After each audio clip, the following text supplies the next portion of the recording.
जिन खबरों की एक और बुलेटिन के साथ मैं हूं आसिफ रशीद। बुलेटिन की शुरुआत जम्मू कश्मीर की इस वक्त बड़ी खबर से, जहां पर सिक्योरिटी फोर्सेस की कार्रवाइयां इस वक्त भी चल रही हैं और मिलिटेंट मुखालिफ ऑपरेशन वादी कश्मीर के अंदर भी जारी है। बड़ी खबर इस वक्त जम्मू कश्मीर से आ रही है, जहां पर जिला सांबा के अंदर सिक्योरिटी फोर्सेज कार्रवाई कर रही है। मुश्तरका तौर पर इस वक्त ऑपरेशन चलाया जा रहा है। जिला सांबा के मुख्तलिफ इलाकों में सर्च ऑपरेशन इस वक्त चल रहा है। बड़ी खबर इस वक्त हम आपको बता रहे हैं जिला सांबा के अंदर, जहां पर कार्रवाई सिक्योरिटी फोर्सेज की तरफ से की जा रही है और इस कार्रवाई की मद्देनजर मुख्तलिफ इलाकों के अंदर, जहां पर सिक्योरिटी फोर्सेज एक साथ होकर जम्मू कश्मीर पुलिस के साथ साथ फौज और सीआरपीएफ की जो कार्रवाई है वो मुश्तबा नकलो हरकत देखे जाने के बाद बताया जा रहा है कि मुख्तलिफ इलाकों के अंदर जारी है।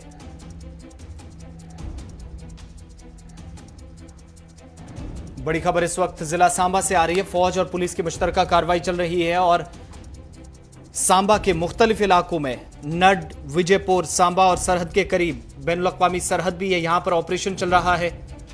और बताया जा रहा है कि इस इलाके में गुज़श्ता दिनों एक टनल भी जो हीरा नगर सेक्टर में मिली थी कठुआ के अंदर, इन इलाकों के अंदर भी सिक्योरिटी फोर्सेज अलर्ट पर हैं। अब चूंकि लगातार हम देख रहे हैं कि यौम जमहूरिया के सिलसिले में तकरीबात का इनेकाद अमल में लाया जाएगा और तैयारियां मजीद तेज कर दी गई हैं और इसी के चलते इस वक्त भी ऑपरेशन चल रहा है। जम्मू कश्मीर से इस वक्त बड़ी खबर आ रही है, जहां पर जम्मू कश्मीर पुलिस के साथ साथ फौज और सीआरपीएफ मुश्तरका कार्रवाई कर रहे हैं।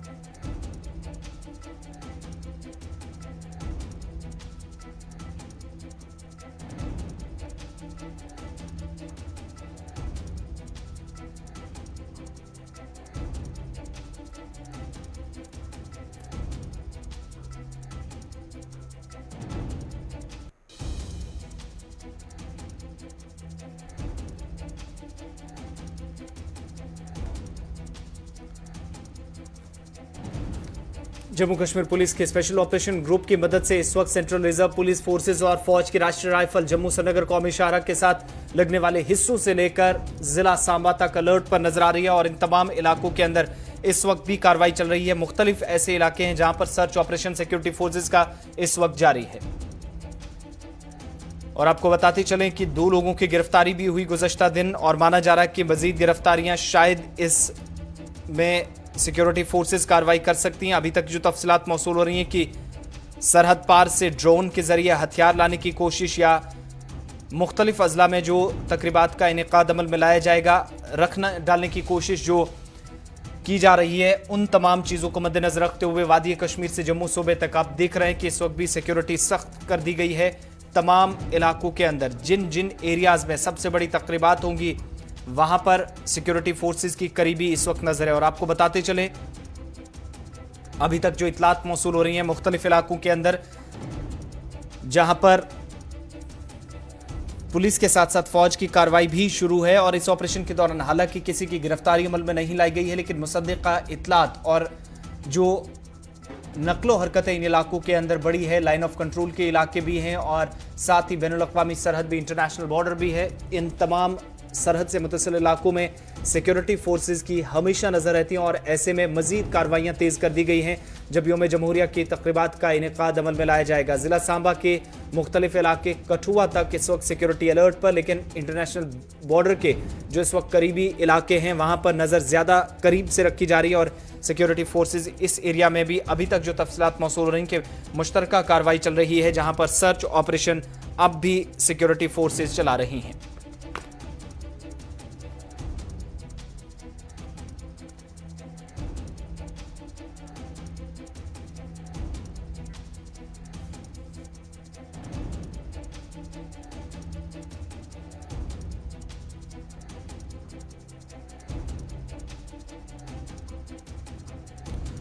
बड़ी खबर इस वक्त जिला सांबा से आ रही है, जहां पर कार्रवाई इस वक्त चल रही है और आपको बताते चलें कि अभी तक की मौसूला इतलात के मुताबिक जहां पर जिला सांबा के अंदर जम्मू कश्मीर पुलिस के साथ साथ सीआरपीएफ भी कार्रवाई कर रही है और फौज की मदद भी ली जा रही है। कौमी शाहरा के नेशनल हाईवे है जम्मू पठानकोट, इसके करीबी इलाकों में भी अलर्ट पर सिक्योरिटी फोर्सेज हैं और इसी सिलसिले में इस वक्त कार्रवाई की जा रही है। हमारे साथ हमारे नुमाइंदे ऋषि खजूरिया। ऋषि, क्या कुछ इस वक्त ताज़ा तरीन तफसीलात मिल रही हैं? किन इलाकों के अंदर सर्च ऑपरेशन शुरू किया गया है और क्या सिक्योरिटी फोर्सेज को कुछ इनपुट्स मिली हैं जिसके बाद अलर्ट काफी ज्यादा सिक्योरिटी एजेंसीज हैं इन इलाकों के अंदर? देखिए, बिल्कुल मैं आपको बता दूं कि कहीं ना कहीं आपको बता दें कि जिस तरह से सिक्योरिटी फोर्सेस द्वारा एक बार फिर से सर्च ऑपरेशन बड़े पैमाने पर लॉन्च किया गया है। ये सांबा के अलग अलग इलाकों में लॉन्च किया गया है जो इंटरनेशनल बॉर्डर के साथ लगते इलाके हैं। जिस इलाके में मैं मौजूद हूं, ये सदो इलाका है, इसके साथ ही मावा इलाका लगता है और जी। पंगदौर इलाका है, बैंगला इलाका है और नड रामगढ़, ऐसे इलाकों में सर्च ऑपरेशन चलाया जा रहा है। क्योंकि मैं आपको बताना चाहता हूं, जिस इलाके में मैं इस समय मौजूद हूं, मेरे पीछे का जो इलाका है, इसी एरिया में कुछ 2 से 3 जो वो संदिग्ध देखे गए हैं और उसके बाद जिस प्रत्यक्षदर्शी ने ये संदिग्ध देखे हैं, उनके द्वारा जो सूचना हमारे सिक्योरिटी फोर्सेस को दी गई है, उसी के आधार पर यहां पर सर्च ऑपरेशन चलाया जा रहा है। और मैं आपको बता दूं कि जिस व्यक्ति ने इन 3 लोगों को देखा, बताया जा रहा है कि 3 संदिग्ध हैं जो सुबह 3 बजे इसी एरिया से क्रॉस हुए हैं। और यह भी बताया जा रहा है कि गांव के लोगों को अक्सर आदत होती है, वो जल्दी उठ जाते हैं और जैसे ही उस व्यक्ति ने देखा कि यहां पर कुछ 2 से 3 व्यक्ति जो है इसी एरिया से क्रॉस हो रहे हैं, तो उसी के आधार पर यहां पर उसके बाद सर्च ऑपरेशन अब बड़े पैमाने पर चलाया जा रहा है। लेकिन अभी तक कोई सफलता हाथ नहीं लगी है सिक्योरिटी फोर्सेस को, लेकिन उम्मीद की जा रही है कि कहीं ना कहीं जल्द हमें सफलता भी मिलेगी। और जिस तरह से जो लोकल यहां के रहने वाले हैं, उनकी तरफ से यह कहा जा रहा है कि इसको लेकर कंफर्मेशन है कि यहां से 2 से 3 जो संदिग्ध है वो यहां से गुजरे हैं। पहले एक संदिग्ध गुजरा है, उसके बाद 2 और लोग यहां से गुजरे हैं, उनके हाथ में वेपन्स भी थे और शायद यही अब शक जताया जा रहा है कि यहां से क्रॉसिंग हुई है। और मैं आपको बता दूं कि इस इंटरनेशनल बॉर्डर की अगर बात करें तो यह इलाका ऐसा है, यहां पहले भी कई बार यहां से इन्फिल्ट्रेशन हो चुकी है। अभी 2 से 3 दिन पहले ही आपने देखा कि किस तरह से हीरानगर सेक्टर में सुरंग निकली। इसी सांबा सेक्टर के अगर अंतरराष्ट्रीय सीमा की बात करें, यहां पर भी सुरंग थोड़े दिन पहले निकली थी। तो कहीं ना कहीं ये सारी चीजें जो वो फिट बैठती हैं और इन्हीं सारी चीजों के आधार पर ये पूरी तरह से कंफर्मेशन होती हुई दिख रही है कि यहां से क्रॉसिंग हुई है। लेकिन जब तक हमारे जो आला अधिकारी हैं, सिक्योरिटी फोर्सेस के जो हमारे अधिकारी हैं या फिर हमारी जो सुरक्षा एजेंसियां हैं, जांच एजेंसियां हैं, जब तक इसको लेकर कुछ कोड नहीं करती तब तक कुछ भी कहना मुश्किल है। लेकिन हम जो आपको जानकारी दे रहे हैं, ये लोकल्स के आधार पर दे रहे हैं कि लोकल्स ने इसी एरिया से कुछ 2 से 3 संदिग्धों को जाते हुए जो देखा सर्च है। ऑपरेशन उसी के शुरू बाद हुआ यहाँ पर ऋषि, सर्च क्या ऑपरेशन चलाया जा रहा है। जो लाइन ऑफ कंट्रोल के करीब के इलाकों में आमतौर पर देखते हैं किस तरह की एक्टिविटीज होती हैं? नेशनल हाईवे जो है वहां पर भी किसी तरह का प्रतिबंध है? वहां पर कोई रिस्ट्रिक्शंस रखी गई हैं इस ऑपरेशन के दौरान? देखिए, अभी नेशनल हाईवे को लेकर बात करें तो अभी नेशनल हाईवे सुचारू रूप से चल रहा है, वहां पर किसी तरह की कोई सर्च तो नहीं चलाई जा रही, लेकिन नाकाबंदी जो है वो वहां पर पुख्ता कर दी गई है। लेकिन बड़ी दिक्कत, बड़ी बात यह है कि जिस तरह से पहले कुछ दिन पहले आपको बता दें कि कुछ इनपुट्स मिले थे, उन्हीं इनपुट्स के आधार पर नड इलाके में और माहौरगढ़ इलाके में सर्च ऑपरेशन चलाया गया था। लेकिन वो अंतर्राष्ट्रीय सीमा से थोड़ा दूर का इलाका है। लेकिन इस समय जिस समय हम यहां पर मौजूद है, अंतर्राष्ट्रीय सीमा का इलाका है और मेरे पीछे ठीक जो आप खेत देख रहे हैं, इसी खेत से यहां पर क्रॉसिंग होती हुई देखी है। लेकिन अब देखना यह है कि किस तरह से सर्च ऑपरेशन को आगे बढ़ाया जाता है और किस तरह से क्या क्या चीजें निकलकर सामने आती है। क्योंकि आपने कल ही देखा कि रामबन में जो 2 आतंकवादी पकड़े गए हैं, उनके भी तार सांबा सेक्टर 2 से गिरफ्तारी जुड़ते हुए हुई है। नजर आ बहुत रहे बहुत हैं। शुक्रिया ऋषि खजूरिया तमाम जानकारी के लिए। ग्राउंड जीरो पर आप इस वक्त मौजूद हैं, खबर पर नजर बनाए रखिएगा। और जिला सांबा के अंदर अलग अलग इलाके इस वक्त जहां पर सिक्योरिटी फोर्सेस की कार्रवाई जारी है। लेकिन बढ़ते हैं आगे, बात जरा अब सरहदी इलाकों की हो रही है, तो आपको पुंछ भी लिए चलते हैं, जहां पर पुंछ से इस वक्त बड़ी खबर आ रही है, जहां पर सिक्योरिटी फोर्सेस की कार्रवाई पुंछ के अंदर भी इस वक्त चल रही है। इस वक्त कनुइया और इसके आसपास के इलाकों में सिक्योरिटी फोर्सेस ने सर्च ऑपरेशन शुरू किया है और अभी जो तफसीलात मौसूल हो रही हैं कि इन इलाकों के अंदर जहां पर मुश्तबा नकलो हरकत देखी गई, जिसके बाद सिक्योरिटी फोर्सेस ने यहां कार्रवाई शुरू की है। और आपको बताते चलें कि इन इलाकों के अंदर जहां पर आमतौर पर यौम जमहूरिया की तकरीब से कबल हालांकि तैयारियां मुकम्मल कर ली गई हैं, लेकिन अभी भी सिक्योरिटी अलर्ट पर है इन इलाकों के अंदर। और इस वक्त कनुइया के अंदर सिक्योरिटी फोर्सेस का ऑपरेशन चल रहा है। हमारे साथ इस वक्त हमारे नुमाइंदे जमशीद मलिक बराह रास्त हैं। जमशीद, क्या कुछ अपडेट हैं, क्यों सर्च ऑपरेशन शुरू हुआ है, क्या कुछ डिटेल्स मिल पा रही है मजीद? जैसे बिल्कुल, अगर ये कहें कि लाइन ऑफ कंट्रोल पर जिस तरह कशीदगी बरकरार है, उसको देखते हुए लाइन ऑफ कंट्रोल के साथ साथ दीगर इलाकों में भी कई जगह सर्च ऑपरेशन चल रहे हैं। और इस वक्त कुनुइया में पुलिस और फौज की तरफ से सर्च ऑपरेशन चलाया जा रहा है, क्योंकि यहाँ कोई मुश्तबा अफराद की नकल व हरकत देखी गई और जंगलात में इस वक्त बड़े पैमाने पर सर्च ऑपरेशन सुबह से ही चल रहा है, जिसमें अभी तक किसी मुश्तबा अफराद की मौजूदगी तो सामने नहीं आई, मगर मुश्तबा अफराद के देखे जाने के बाद ये सर्च ऑपरेशन चलाया जा रहा है। और इस वक्त फौज और पुलिस की तरफ से लगातार इस पूरे जंगलात को खंगाला जा रहा है कि कहीं कोई मुश्तबा अफराद है तो नहीं।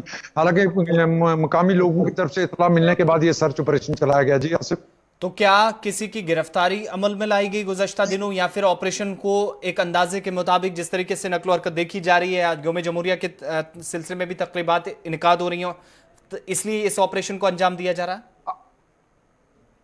अच्छा, पिछले कुछ दिनों से जिला लाइन ऑफ कंट्रोल पर हालात भी काफी कशीदा नजर आ रहे हैं और मेंढर में कई नौजवानों को गिरफ्तार किया गया, जिनके कब्जे से हथियार बरामद किए, गोला बारूद बरामद किया गया। उसके बाद ही ये बड़े पैमाने पर पुंछ इलाके पूरे में सर्च ऑपरेशन चलाया जा रहा है। कुनुया इलाका से चंद महीने पहले भी काफी तादाद में सर्च ऑपरेशन के दौरान हथियार बरामद हुए थे। उसके बाद ही जिस तरह लाइन ऑफ कंट्रोल के हालात बने हुए, उसको देखते हुए योम जमहूरिया का भी आ रही है, उसको पेश नजर पूरे इलाके में सर्च ऑपरेशन चलाया जा रहा है। और कुनुया इलाके से जो खबर आई थी उसमें कुछ मुश्तबा अफराद की नकल व हरकत देखी गई थी, जिसके बाद ये सर्च ऑपरेशन चलाया जा रहा है। और इस वक्त पूरे जंगलात का एरिया जो है सेना और पुलिस की तरफ से घेरे में लेकर यहाँ सर्च ऑपरेशन चलाया जा रहा है। जी, किसी की गिरफ्तारी अभी तक तो सामने नहीं आई, मगर सर्च ऑपरेशन अभी भी लगातार जारी है। जैसे बहुत बहुत शुक्रिया तफसीलात फराहम करने के लिए। जिला सांबा के साथ साथ सरहदी जिला पुंछ में भी इस वक्त ऑपरेशन चल रहा है। हालांकि किसी की गिरफ्तारी अमल में किसी की नहीं लाई गई है, लेकिन मुश्तबा नकल हरकत देखे जाने के बाद इस इलाके के अंदर भी कार्रवाई इस वक्त चल रही है।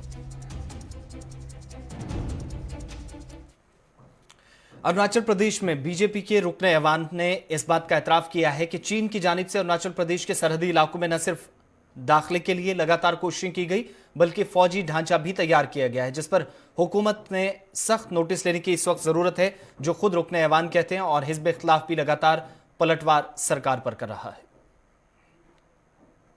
मैंने पार्लियामेंट में शायद नवंबर में उठाया था इस इशू को जीरो आवर में कि 50-60 किलोमीटर चाइना आज अपर सुबनसिरी में कब्जा करके बैठा हुआ है।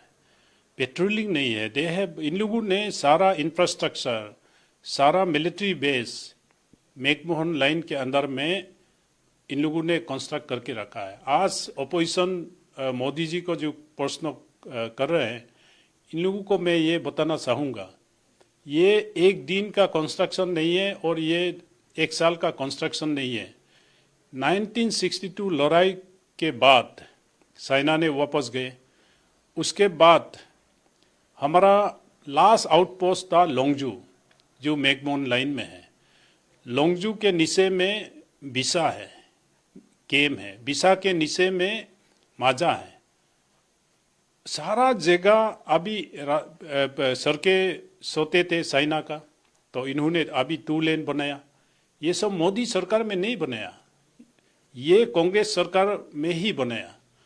और 1980 से लेके आज तक जो ऑक्यूपेशन हुआ, इतना कांग्रेस राज चला, तो एक बार भी इस चीज को इंटेलिजेंस ने गवर्नमेंट ऑफ इंडिया को रिपोर्ट तो दिया होगा। आप 1985-86 में तवांग के बहुत एक बड़ा वैली जिसका नाम है सुमद्रोंग सो वैली, 85 में चाइना ने कब्जा कर लिया। उस समय का आर्मी चीफ कृष्ण स्वामी सुंदर जी ने एक प्लान बनाया था कि ऑपरेशन पेलकॉन, चाइना को वहाँ से प्लास आउट करेंगे, जिसको दिल्ली, इसी दिल्ली में राजीव गांधी ने इनको बुला के उसको मना कर दिया। वो भी एक नेवी डे का सेलिब्रेशंस में सुंदर जी को, आर्मी चीफ को बुला के नॉर्थ ब्लॉक में बता दिया कि साउथ ब्लॉक में ये नहीं होगा। And he prefer, Rajiv Gandhi ने ये कहा कि मैं बीजिंग में जाके बात करके आऊँगा। बीजिंग में जाके काली हाथ वापस आए। उस दिन से लेके आप लोंगजू, बिसा, माजा, एक साल में, तो मोदी जी का समय में तो ये कब्जा नहीं हुआ, ये कांग्रेस रिजिम में ही कब्जा हुआ। आज इस देश को कांग्रेस नेता को ही, कांग्रेस लोगों को ही जवाबदेही है कि इतना कब्जा करते हुए आपका समय में, आपका रूल में चाइना को फ्री अलाउ आपने क्यों कर दिया। और मैं तेसी तरूर का भी मैं स्टेटमेंट ट्विटर में देखा हूँ। मैं तेसी तरूर ये पूछना चाहूँगा, राहुल गांधी और शी जिनपिंग कम्युनिस्ट का जनरल सेक्रेटरी होते समय जिस कागज पे हस्ताक्षर हुआ, वो कागज सारे हिंदुस्तान को दिखाएंगे क्या? उसमें अक्षय चीन और अरुणाचल प्रदेश का बारे में कहीं ना कहीं एग्रीमेंट में शामिल है क्या कि हम अरुणाचल को आप जितना कब्जा करो हम कुछ नहीं बोलेंगे? ये तो कहीं ना कहीं किया तो होगा, या तो इस एग्रीमेंट को भी पब्लिक किया जाए, क्योंकि कांग्रेस सरकार ने ही अरुणाचल प्रदेश को एक्सटर्नल अफेयर्स मिनिस्ट्री से एडमिनिस्ट्रेशन में रखा, बाद में होम मिनिस्ट्री में, आज नॉर्मल एडमिनिस्ट्रेशन वहाँ चल रहा है। बात वादी कश्मीर की, जहां पर महकमा मौसमियात की तरफ से बर्फबारी की एक और मलहे की पेशनगोई के बीच ठुठुराती सर्दियों का सिलसिला मुसलसल जारी है, जिसने अहलियाने वादी को गुना गो मुश्किलात से दो चार कर दिया है। और महकमा मौसमियात की पेशनगोई के मुताबिक वादी कश्मीर में 21 जनवरी तक मौसम खुश्क रह सकता है, ताहम 22 से 24 तक हल्की से दरमियाना दर्जे की बर्फबारी का इम्कान है। और इस बीच महकमा मौसमियात के मुताबिक गुज़श्ता रात के दौरान श्रीनगर में कम से कम दर्जा हरारत -7 डिग्री सेल्सियस रिकॉर्ड किया गया है।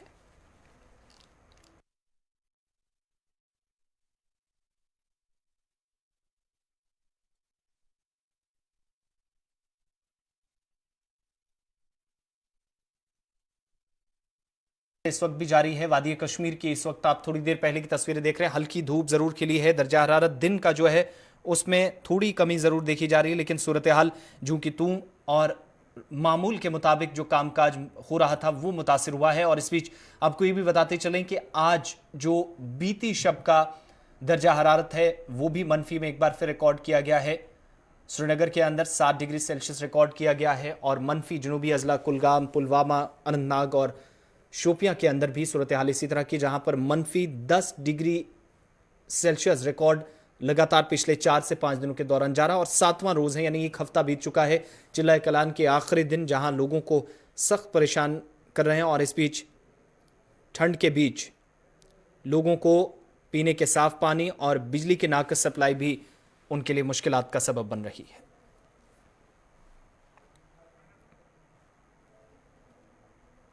वादी कश्मीर में कड़ाके की सर्दी और कड़ाके की सर्दी के साथ लोगों का जीना जी हां बेहाल हो चुका है। और देखा जाए तो रात का -6 और 7 के करीब पारा अभी भी दिखाई दे रहा है, जिसकी वजह से लगातार पानी में किल्लत पाई जा रही है। एक जानिब सर्दी का कहर है तो दूसरे साइड से देखा जाए कई सारे मुश्किलात जमीनी सतह पर दिखाई दे रहे हैं।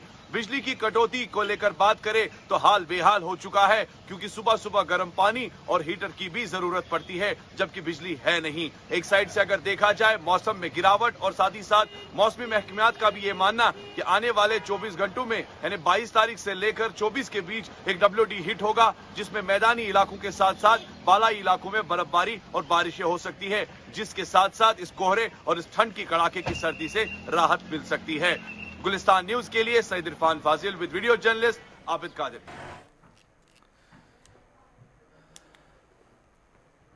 वादी कश्मीर की सूरत हाल आपने देखी, लेकिन मरकज के ज़ेर इंतजाम लद्दाख के अंदर सूरत हाल इसी तरह की है, जहां पर दराज में सख्त सर्दी से लोग इस वक्त घरों में महसूर होकर रह गए और जरूरी कामकाज बुरी तरह मुतासिर हो रहा है। हमारे नुमाइंदे ने यहां पर तमाम लोगों से बात करने की कोशिश की, तलबा से ताजरों तक, क्या कुछ उनका कहना था मनफी दर्जा हरारत के बीच और उस मकाम पर जो दुनिया के सबसे सरतरीन इलाकों में से एक है।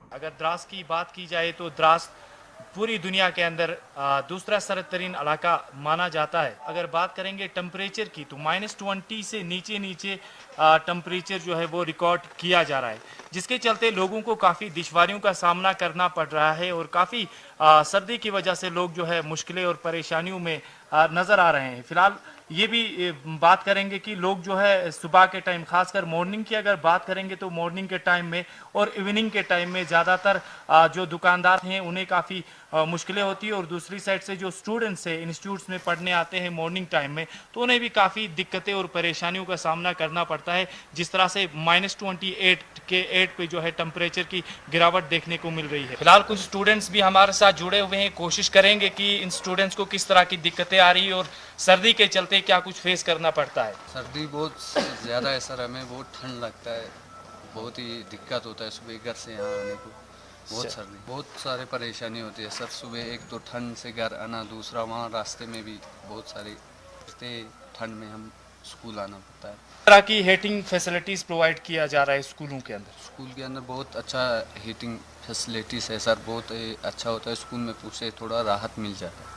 केमिस्ट की दुकान में और यहाँ से भी हम देखने की कोशिश करेंगे कि किस तरह जो मेडिसिन्स की अवेलेबिलिटी है वो यहाँ पे है, ये भी जानने की कोशिश करेंगे, क्योंकि इन दिनों सर्दी से जो है कॉमन कोल्ड जो है डिजीज़, छोटी जिस तरह ज़ुकाम बुखार वगैरह जो लोगों को इस टाइम हो जाते हैं सर्दी की वजह से, इसके चलते यहाँ पे किस तरह की दवाइयाँ वगैरह मिल रही है, हम यहाँ से ये भी जानने की कोशिश करेंगे। सर, जिस तरह आजकल सर्दी है और सर्दी के चलते यहाँ पे जो कॉमन डिजीज़ की अगर हम बात करेंगे तो ज़ुकाम, हेडेक या बुखार, ये चीज़ें सर्दी में ज़्यादातर अमूमन हो जाती जाती है। तो इस तरह जब यहाँ पेशेंट्स आते हैं तो दवाई की अवेलेबिलिटी यहाँ पे दुकानों में कैसी है? तो हम तो ये मुदस्सिर साहब पे हम 6 महीने से स्टॉक करते हैं, तो हमें दवाइयों की एबिलिटी काफ़ी है, तो हम 6 महीने के लिए जमा रखते हैं। ये दवाइयाँ स्टॉक करते हैं कि अपने हिसाब से कुछ हद तक हम स्टॉक करते हैं। जब कुछ इमरजेंसी चीज़ें होती हैं वो तो हम बाहर भी मंगा लेते हैं।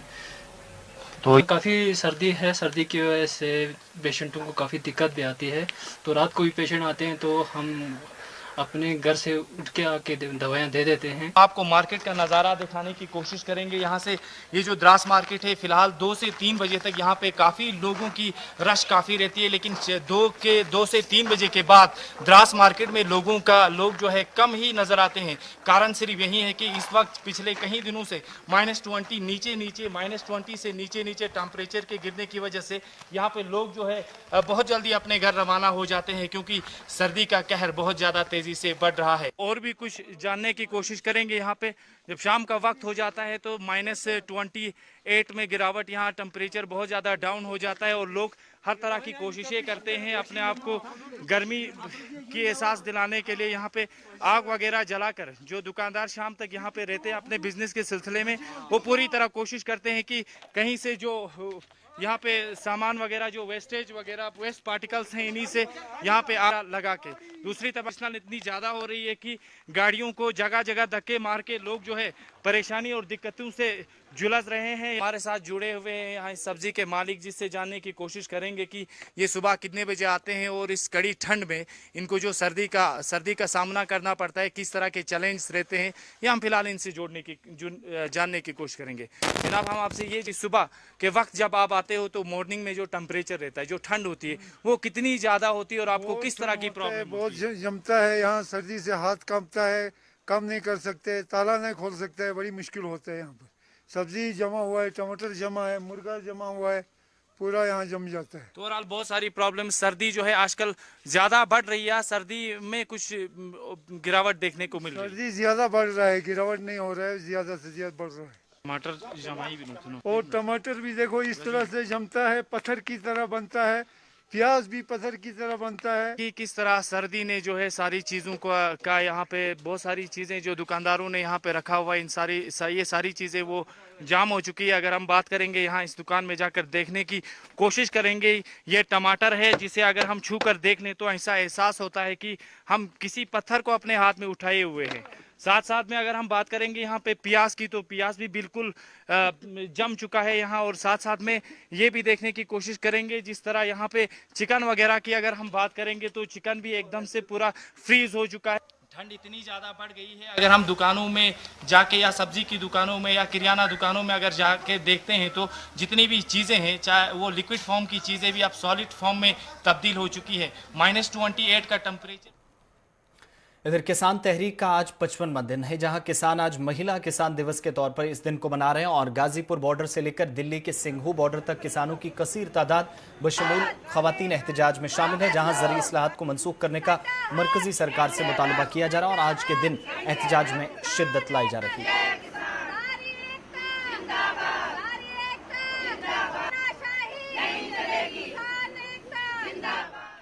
ਅਸੀਂ ਇੱਥੇ ਆਏ ਹਾਂ, ਸੋ ਆਪਣੇ ਹੱਕ ਲੈਣ ਵਾਸਤੇ ਆਏ ਹਾਂ। ਸਾਡੇ ਦੇਸ਼ ਦੇ ਵਾਸੀਆਂ ਨੇ ਜੋ ਵੀ ਇਹ ਕਾਨੂੰਨ ਬਣਾਏ ਨੇ, ਇਹ ਸਾਨੂੰ ਮਨਜ਼ੂਰ ਨਹੀਂ। ਅਸੀਂ ਇਹਨਾਂ ਕਾਨੂੰਨਾਂ ਨੂੰ ਰੱਦ ਕਰਾਉਣ ਵਾਸਤੇ ਆਏ ਹਾਂ, ਰੱਦ ਕਰਾਉਣ ਵਾਸਤੇ ਆਏ ਹਾਂ, ਰੱਦ ਕਰਾਉਣ ਵਾਸਤੇ ਆਏ ਹਾਂ, ਰੱਦ ਕਰਾ के जावांगे। 24 घंटे की हंगर स्ट्राइक थी ये, और हम लोग की मुझे बहुत ही गर्व है कि हम इस हंगर स्ट्राइक का एक हिस्सा बन सके। आज 21 औरतें बैठी हैं और औरतों की भागीदारी बहुत ज़्यादा है यहाँ पर, क्योंकि हमेशा 11 बैठते थे लोग और कल जो है 21 को बैठना पड़ा, क्योंकि इतनी ज़्यादा औरतें आ गईं और सभी ने अपना दिखाया कि हम बैठेंगे, तो इसलिए 21 औरतें बने। उम्मीद तो मैं अभी तक जितने भी हमारे भाई बैठे हैं यहाँ आंदोलन पर, उम्मीद से ही बैठे हैं कि हमें रिजल्ट पॉजिटिव मिलेगा, हमारे तीनों काले कानून जो हैं उसको वापस लेंगे और हमारा हक देंगे। लेकिन हर बार हो क्या रहा है, हर बार बात टल जा रही है और आगे चली जा रही है। अब देखते हैं इस बार भी क्या होता है। देखिए, सुप्रीम कोर्ट सर्वोपरि है और जो वो आदेश करेगी हमारे लिए मान्य है, लेकिन अभी वो आदेश किसानों के हित में नहीं आ रहा है। उसके लिए हम संघर्ष कर रहे हैं और डेली संघर्ष करेंगे जब तक कि ये बिल वापसी नहीं हो जाते। आपने सुना होगा हमारा नारा, बिल वापसी नहीं तो घर वापसी नहीं। परेशानी यहाँ कुछ नहीं हो रही है। किसान भाई सब बहनों का बहुत समर्थन कर रहे हैं और बहुत अच्छे से हमें सारी सुविधाएं यहीं पे मिल रही हैं। और जैसे कि हमारी सारी माताएं हमारे साथ कल बैठी थी, इनसे हमें बहुत पॉजिटिव एनर्जी मिली है। हमारे बड़े बुजुर्ग हमारे साथ थे, तो सबने बहुत अच्छे से बहुत बढ़िया तरीके से ख्याल रखा है। और मैं जैसे 24 घंटे के अनशन पर थी, तो मैं तो भगवान से मैंने यही दुआ की है, आज जैसे 10वें दौर की वार्ता है, तो आज किसानों के लिए समाधान हो। तक ये तीनों कानून वापस नहीं हो जाते तब तक हम घर नहीं जाने वाले हैं।